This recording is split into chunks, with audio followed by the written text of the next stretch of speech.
excited, a lot like probably everybody, to get the official start, like everybody else in college basketball going. And we've been anxious, probably like a lot of people, to get back together and have, real purpose in front of us, for the most part. We're still working through a lot of uncertainty in terms of scheduling and events, and there's a lot of unanswered questions. But the fact that our guys are going to be together and we're um, getting ready to take on this climb, to me that's what it's all about. And I know our players are excited to get back to the everyday business with each other. They've been at their best when they're with each other, and I think that being able to handle this with this group this year is going to be something that we'll remember for a long time, just due to the circumstances that we're all under. So, further ado, I guess we'll just open it up, and if I can help you guys with anything, I'll do it. Okay, Zach, you got first question. Coach, how we doing? Appreciate the time. Zach? I know there's probably this is one of those things that is evolving a lot for everybody, but just as you do kind of gear up for a preseason, given the season's going to look different, the schedule's going to look different, maybe fewer non-conference games, maybe thrown into the fire a little bit quicker in some cases.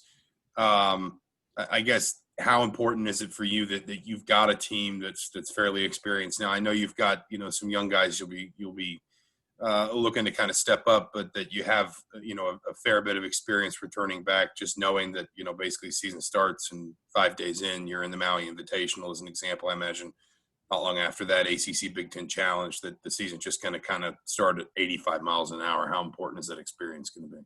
Well, I think that there's a lot of different types of teams out there. There's teams with a lot of newcomers. There's teams with a lot of veterans.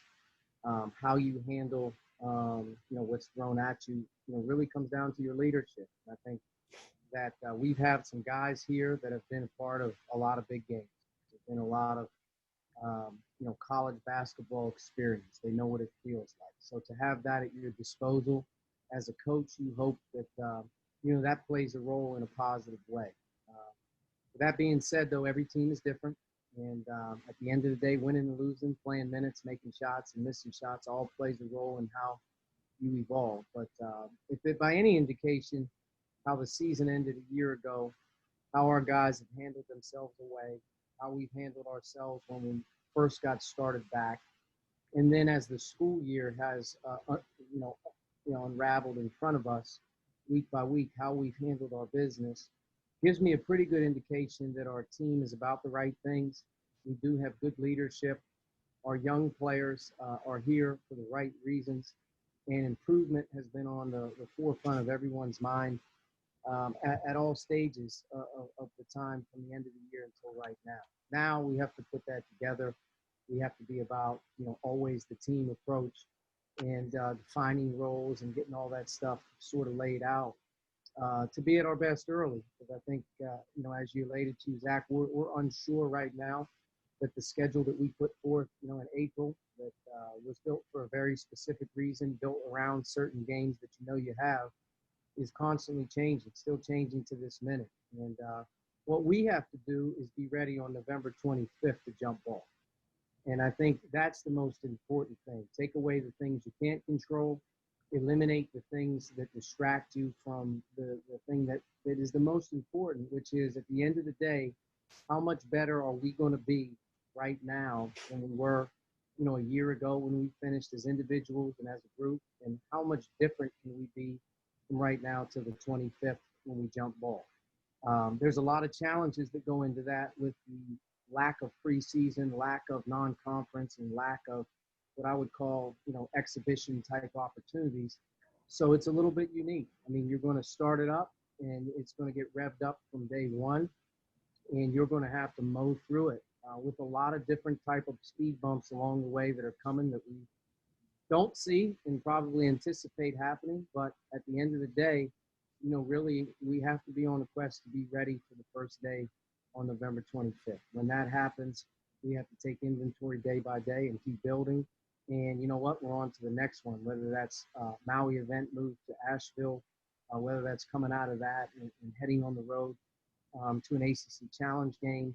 Uh, Very few maybe home opportunities available in general. We don't know, quite frankly, how it's set in stone, but we do know that on the 25th, we have to be the most ready team for us. And I think that's the quest. And as we talk to our guys through the entire preseason and through the entire here rest of October heading into November, that's what it's about. It's about just preparing and getting ready and staying hungry for that one opportunity that when they say, go, you can go, that we're ready to go. And that's been our focus, I think, from day one. That's where we've really hung our hat, is the everyday approach. And I think our players have done a good job just hanging in there with it. And I like where we're at as we get ready to start here tomorrow. Okay, John Blau. A specific question about Jerome Hunter. Obviously, he's a guy that you guys had to be cautious with, kind of building up last season. Obviously, was able to play more and be effective late last season. As he went to the offseason, it's obviously an unconventional offseason. How do you feel like he handled that? And kind of is he kind of unchained at this point? Do you feel like you guys are kind of past some of the issues that you kind of had to be cautious with before? Yeah, let me say this about Jerome. Jerome had, a well-documented season-ending injury as a freshman. And in a unique way, that injury and that setback that he had was different in a lot of ways, because as much as it was injury, it was much along the lines of, therapy, recovery, trial and error. What can he do? What can he do? And I think as we went into last year, we had our fingers crossed, and we were really hoping Jerome would have that opportunity to get back on the floor. And I think once he established that he was going to be, available every day, working hard at it every day, then it became the reality of, this guy's a true freshman. Not only is he a true freshman on the floor with experience, he's been out a significant amount of time from the game. And as an athlete, he's been out, just competing and doing things. He had a tough recovery. And with the team that we had a year ago, you fended for yourself a little bit. You tried to work your way in there. You tried to take advantage of your opportunities. And you did get an opportunity to get in. And he did that. But I thought right around January, we were at a crossroads a little bit, just in trying to figure out what we can get out the best of Jerome. And I think the Ohio State game at home was an opportunity for him to grab a hold of more minutes. Once he did that, he showed that he wasn't afraid. He was tough. And, if he could just stay with it over the course of the next so many months, he could help our team. And I think that's what you saw. You saw a young guy in a very difficult league grow up and try to get better every day. And towards the end of the year, he shot the ball much more consistently from three. I think defensively, he was a work in progress all year long, but his intentions and his effort was always good. And he made big plays for us at times when we needed him. So from a confidence perspective, he finished the year on a high, almost as a sense of relief, like, wow, I did it. I got through it. And now it's become, all right, now I'm ready to take a bite out of the apple a little bit bigger. And I think that's where he's at. Talked a lot about his ball handling, talked a lot about his physical conditioning and continuing to rehabilitate his body from the time off that he had. He's got to be bigger and stronger in ways. And talked to him very, very early on this spring about having to handle more of a load and learn more in terms of being able to play inside and out. He embraced that, and since he's been back, he's back to sort of being the old Jerome of loves the game, has a smile on his face, competes, messes up, looks at you, yes, sir, coach, and he moves on to the next thing. That's the thing you love about him, is that he loves the game. He's a good team guy. He's a guy that, as a coach, you enjoy being around in the heat of the moment, so to speak, because he's giving great effort. Right now, he's really heading in a good direction. Like all of our players, you're ready for another speed bump, and I think we always have in the back of our mind that, Jerome's health is paramount for us. But he's going to play a big role on this team. He has to play a big role. He has to grow up as what I would call a second-year player, and he's got to be much more of a consistent shooter. He's got to be much more of a consistent defender for us. But without question, I think he's going to be able to give us the versatility to play small or big and be better at it than he was a year ago. And, I think he has confidence that he's out there every day right now, that he feels like a good basketball player again, not a player that's learning, try to be a good basketball player again, if that makes sense. But a lot of guys been in his shoes, go through injuries and setbacks. You got to come back from it. He did it at a unique time where he had never played before in college.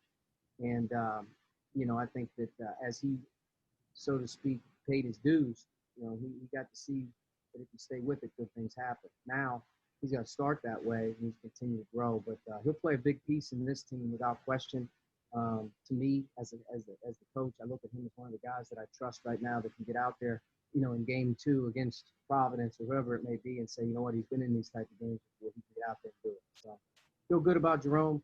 And like you said, from a setback perspective, we're not really concerned a whole lot about that right now anymore like we were. It's always in the back of your mind, but with him right now, he's full go, and he's just got to, like every guy, he's got to be mindful and take care of himself.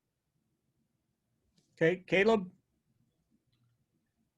Coach, you mentioning earlier with the schedule, how are you going about preparing with both the team and your staff without having that set schedule in place and just all the uncertainty with pretty much only Providence being the known right now for you guys?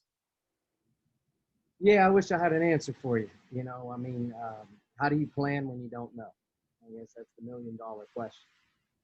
How do you control what you can't control, I guess, is the other way of looking at it. I can't control a lot of the things because a lot of the decision makers in putting some things in stone for us are above us. The control of our schedule left, I think, when the pandemic hit. I think it was inevitable that there was going to be some setbacks once they changed the starting date. Everybody in college basketball lost, I think, 4 games. And when you lose 4 games, it just changes the complexion of things.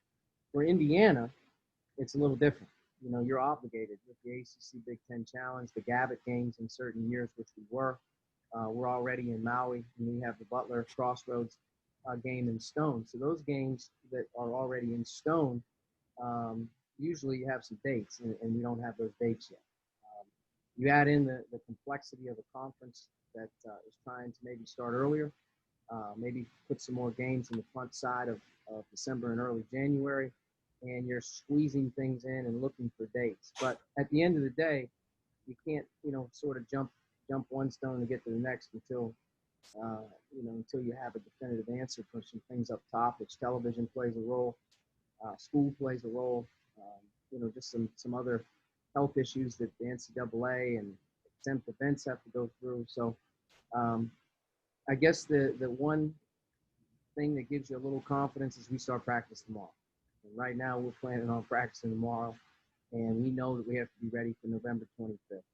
And you know what? If we have that game in stone on the 25th, that's what we're getting ready for, and we'll let all the other things sort of fall in line the best we can. But every school, every coach, and every team is dealing with some circumstance of uncertainty. We're not the only one. So how we handle it, realistically is going to be the challenge. Can we do it better than other people do it? And I think right now, don't get caught up in the schedule and the planning. We know right now we start tomorrow with practice. We know the 25th is our start date.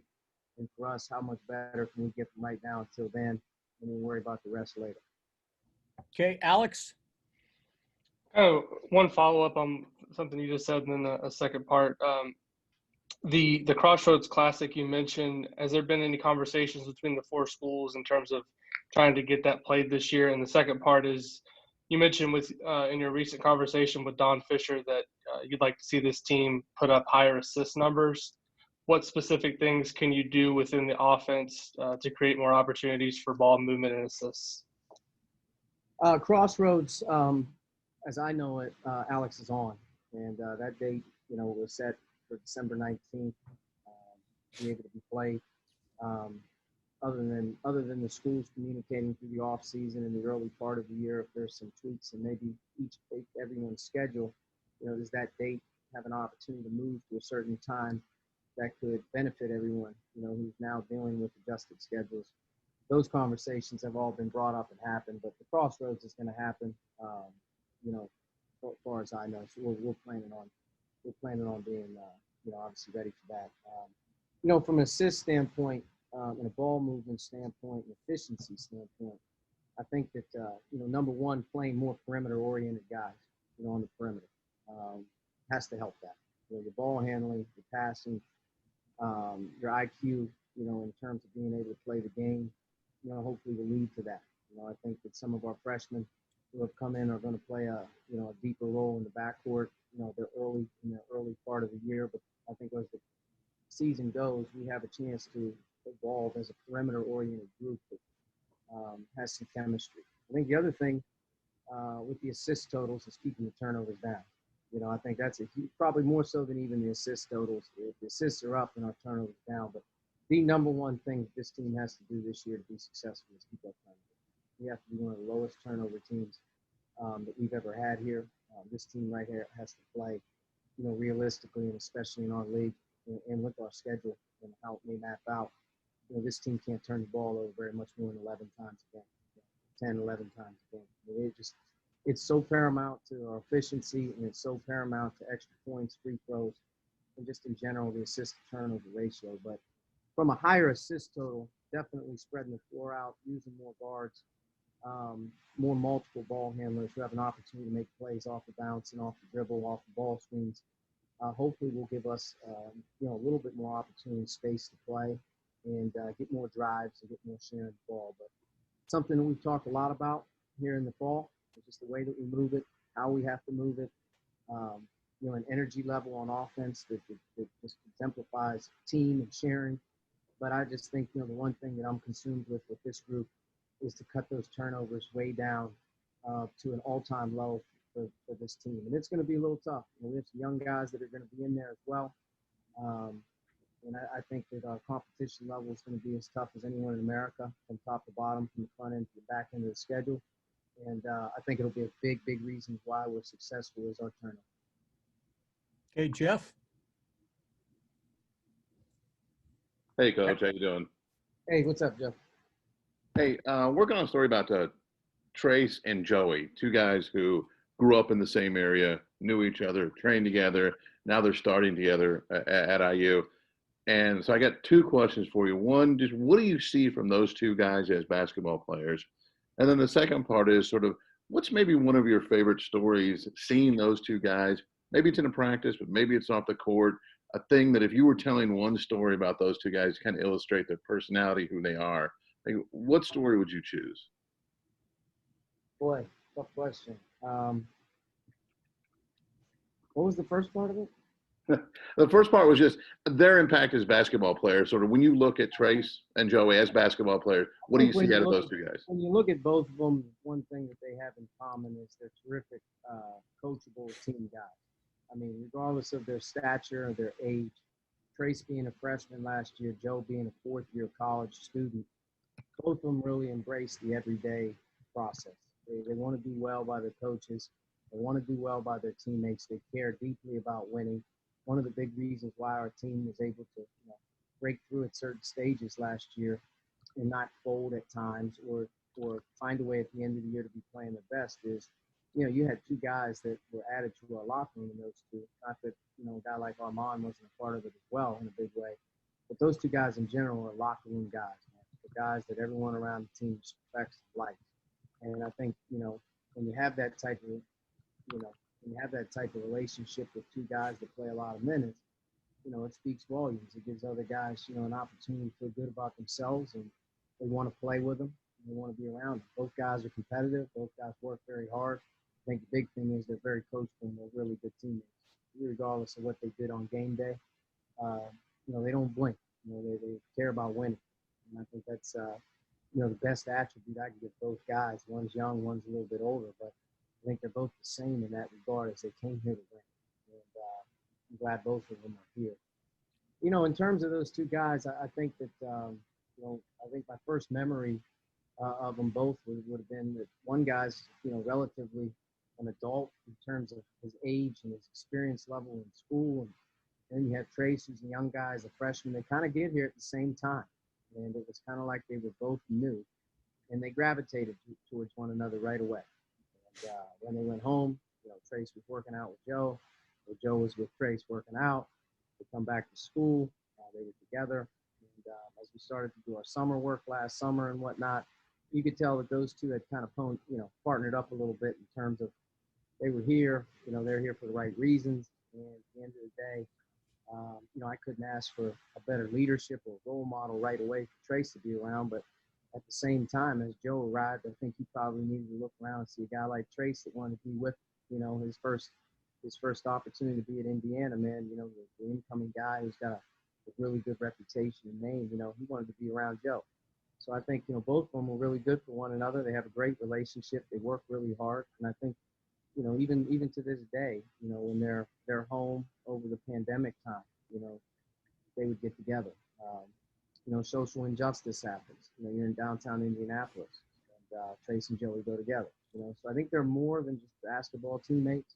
I think they genuinely really respect each other. They like one another. And I think that's the thing I probably went back on the first part of this question was, what do they bring to the table? They bring chemistry, man. Guys want to be around guys like that. You don't want to be around people that suck the air out of the locker room every other day. Those two guys are good guys, man. They're good teammates, and they're here for the right reasons. They want to win. And I think just in general, two newcomers to the lineup last year came in right away and made a big impact. Okay, Bob? Okay. Yeah, hi, Archie. I wanted to go back to March 11th, if I might. What are some of your clearest memories of the minutes and the hours after your game against Nebraska when everything stopped? And how did you process that whole thing, immediately after all that happened? I would say heading to Indianapolis for the Big Ten tournament, our team was very motivated. We had come off a very, very tough game against Wisconsin at home over the weekend. Felt like we needed to play well in the Big Ten tournament to find a way to have some confidence to play in the NCAA tournament well. And we knew that if we went to the Big Ten tournament in Indianapolis and we performed, that we would have an opportunity to really grab momentum and do some things that, would put you in a position not only to advance in that tournament, but if you can advance in that tournament, you can advance in any tournament. But the league was so difficult. So as we approached it, Bob, I don't think that in remembering the bus ride to Indy or heading to the hotel for preparation for Nebraska or game day or heading over to IUPUI to practice, that we were real worried about now what is COVID pandemic. At that time, there were some things being discussed. As you can probably imagine, we weren't really focused on them a ton. As we started to approach the game, I think it started to become a little bit more serious. And I think people were wondering if the tournament would inevitably have to be canceled, or would we be able to finish it, or would they let fans, the talk of fans not coming in. There started to be that distraction. And unfortunately for Fred, he got sick, Right. the day of the game. So when we approached the arena, the very first thing I think I was told as I entered the arena is, "Hey, just want to give you a heads up, Coach Hoiberg is feeling well." And I was like, "Man, that doesn't not good for him. Is he going to coach?" And yeah, I think he's going to coach. He's going to be all right. But I never, if you look at it now and said a guy's sick, in a game, or he was going to come coach in a game sick. Now, 7 months later, you have been like, holy cow, what were we risking at the time? What was Fred risking at the time? I didn't know. But thankfully, there wasn't anything there. Fred was good. And I just think as that game unfolded, as soon as it ended, I can remember it, as soon as it ended, 4 or 5 people coming right up to me and telling me about the NBA season being postponed, heading into the hallway to get ready to talk to our team about, hey, let's clean up and get out of here as soon as we possibly can. Let's get back to the hotel where we can be with each other, and we'll take some inventory. We have Penn State tomorrow. And going to the press conference and talking to Andy Katz and talking to a lot of the people, I started to get the sense of, oh boy, this is a little bit more serious than I gave credit for. And, lo and behold, very early morning prepping for Penn State. Didn't take very long for the news to kind of come in that the game wasn't going to go on. And I think that was the first sense of disappointment, being able to tell the guys that we weren't going to play Penn State the next day. Because, you win in Indianapolis in front of a great crowd. You're going to – Big Ten tournament is underway. You're excited for that. And you knew that there was a lot, that you could have done. We told our team, fellas, this one's over, but we got the big one coming up. and we'll wait and give you some plans on, when we get back, and we'll have a meeting, we'll have a watch party, we'll make sure we know where we're heading, and we get off to the tournament. And, just as the spoiler probably came, we didn't even get to deliver that news. It came on the cell phones on the bus. Mm-hmm. And it went from a very, very somber bus to a reality of everyone was going to go home, and you weren't real sure when they were coming back. And that's sort of how it ended. Devontae and Deron, those two guys, they were going to finish out their school year all of a sudden, and they were going to, be on their way. And the team got together, I think, maybe one more time. Was able to get together one more time before we departed and talk, at that point in time, pretty personally about our year, what the two seniors had meant to the team and the season, how far we had come, and, to be proud of some of the things that we had done. And at the end of the day, there's a lot to look forward to in terms of improvement. And we departed. And as you know, 14, 15 weeks later, they had just gotten back in June. So, it was an overwhelming, fast, I guess, 24 to 36 hours. But when you really think about what happened, we went from the ultimate optimism of having a great opportunity to play in the best time of college basketball to 36 hours later of not knowing when the guys are going to come back to school. Right. So it was difficult. I think that's why we're so thankful that, number one, we were able to get our guys back in June. I think we're also very thankful for how we've been treated, since we've come back to school. And I also think our guys take it serious right now that, this thing could be taken away from us in like 5 seconds, if we don't do what we're supposed to do.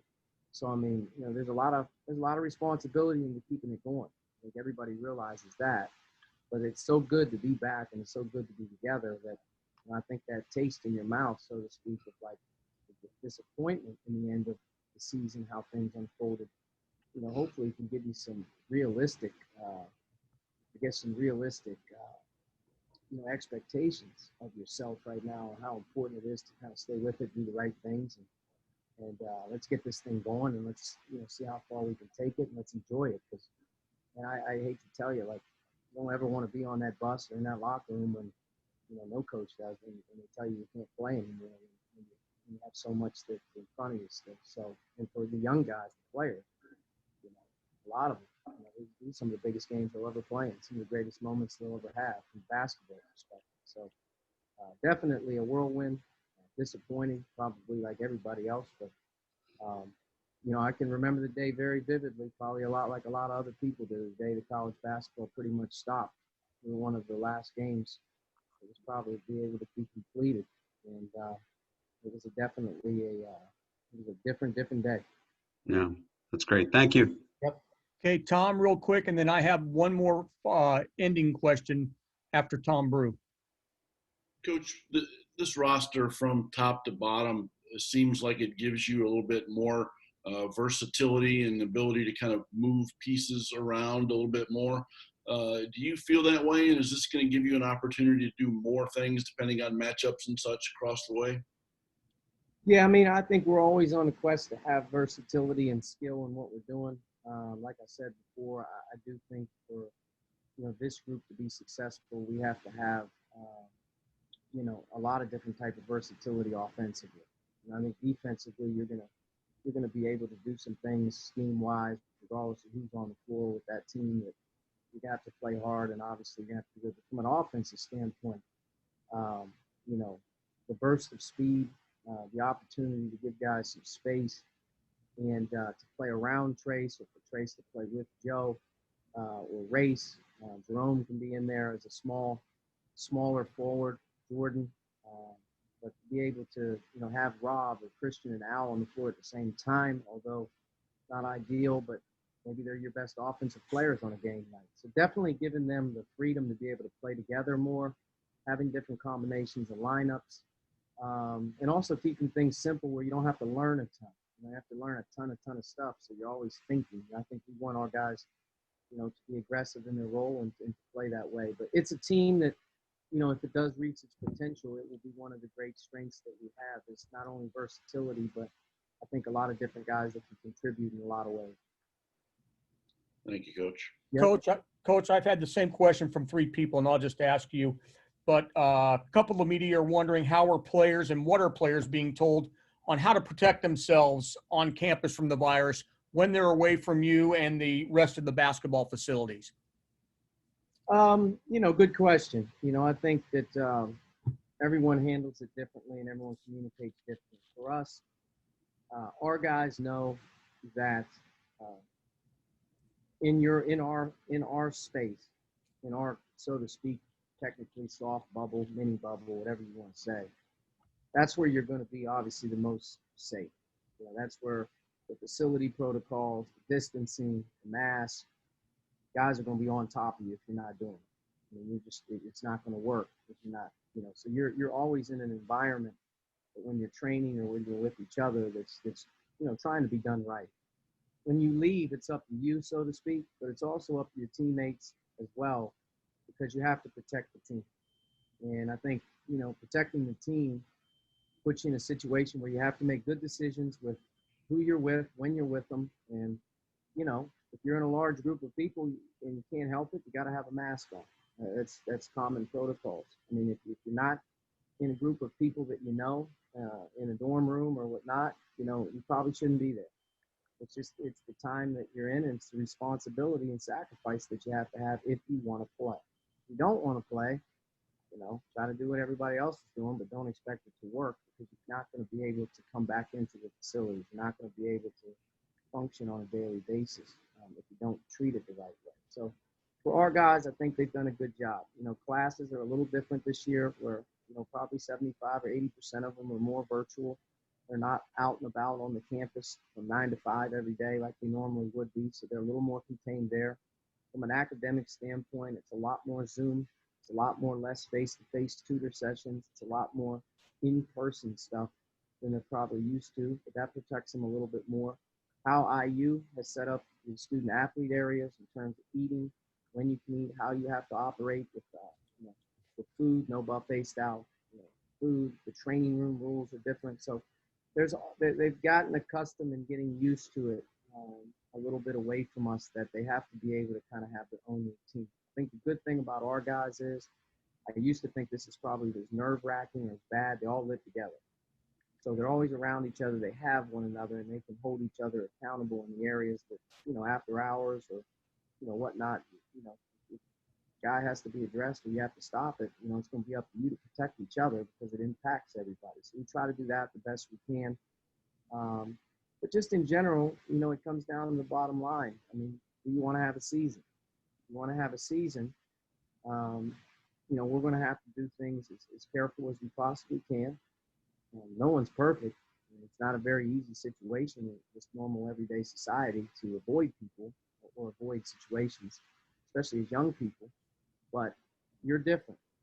And they always tell you, you hold to a different standard. And I think the standard that we have to hold each other to is, if we want to represent Indiana this year on the court, if we want to be a part of college basketball, we're going to have to do things off the floor, probably more importantly than on the floor. We're going to have a season. So I guess that's probably the best way I can. I will say this, though. Since this whole thing started and until today, I just said this to Scott Dolson a little bit earlier when I talked to him. You can't thank our administration, from our president to Scott, Fred before he left, to our doctors and our medical team, and to all of our trainers, for the time and effort that it's taken to get Indiana running, so to speak, our operation as an athletic department, in particular when it comes to men's basketball, giving us a chance to be successful. They're doing everything in their power on a weekly basis to help our guys, to help our staff, and to help all the teams in general. But most importantly, when it comes to us, because that's what I can speak to, is they've done an amazing job of educating us, helping us, and caring for everyone when things don't go well. And I think that that just sort of speaks to what we have going on here. And as the season continues to get closer, and we're going to go through problems, one thing I can fall back on is we've got great medical expertise. We have a great training staff. And Tim Garl's just an absolute stud when it comes down to handling our guys. And Scott, like I said, in his administration since the start of the school year, I mean, it's been it's been all hands on deck, and can't thank them enough, because there's a lot of schools, a lot of great programs, a lot of great coaches and players that are struggling all around the country with different hiccups, different problems, different this and that. And, from my standpoint, they've done everything in their power to give us a shot to be successful. So that's all you can ask for when it comes to this thing, to be honest. All right, Coach. Thank you very much. To everybody else, if you can get on the second Zoom call at about 3:25, then we'll start rolling